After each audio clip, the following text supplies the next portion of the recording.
American Fiction has been out on Amazon Prime for a couple months now. Feature debut of Court Jefferson, based on a novel written by Percival Everett. The film stars Jeffrey Wright, Tracy Ellis Ross, John Ortiz, Adam Brody, and Sterling K. Brown.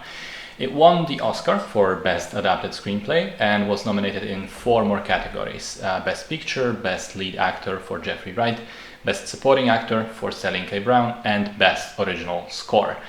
It's a darkly humorous mix of social satire and family drama.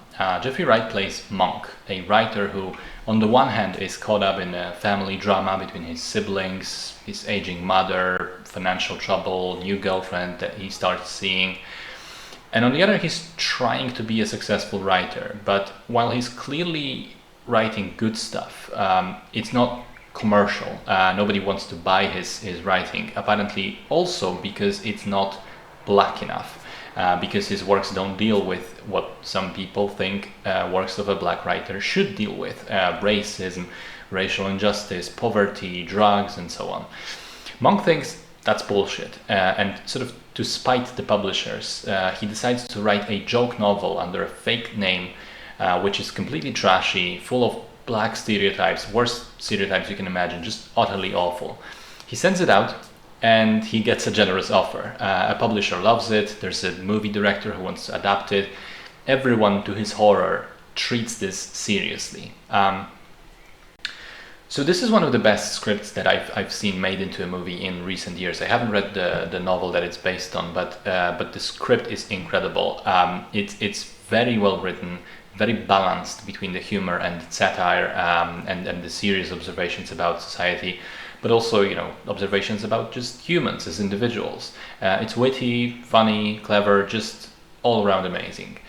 And its key strength, I think, lies in its duality, because inevitably, if you just made a movie about a black author trying to avoid writing specifically about black issues and his inability to escape that, then by extension, the movie itself would sort of be the antithesis to that, would be kind of guilty of the very thing it criticizes. It would become about black issues by the virtue of discussing whether it should be about that.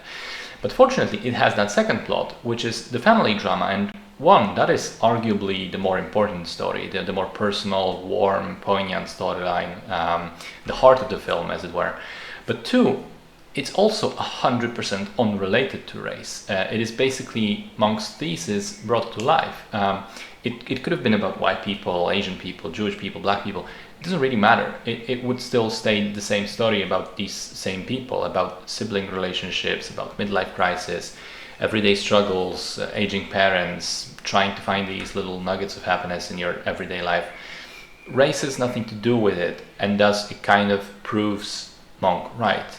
But then again, the movie still accepts the fact that maybe he isn't 100% right. Maybe stories about race are valid too, that it accepts that the different points of view, which it really explores exceptionally well in the scene where Monk discusses this with a fellow black author.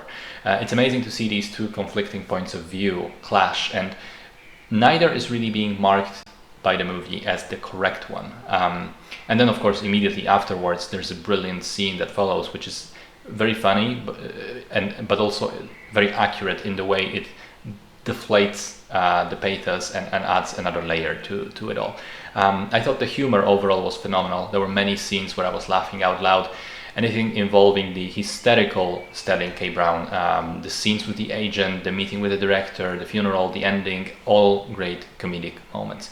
But I like the serious stuff too. The conversations with the sister early on and the mother later in the film, the discussion between writers that I already mentioned, a bunch of others as well. I love the music. The score is really, really great. It really stands out in a good way, sort of jazzy, bluesy kind of thing. And I like the cinematography. There are some great shots which use simple things like actor and camera placement to kind of tell the story without a single word of dialogue. And I like the general vibe, which reminded me of adaptation in many ways, which is high praise for me because I loved that film. So I thought American Fiction was a great movie, well written and well executed, with memorable performances and music, and just a really impressive debut from director Percival Everett. I'm certainly looking forward to seeing more from him.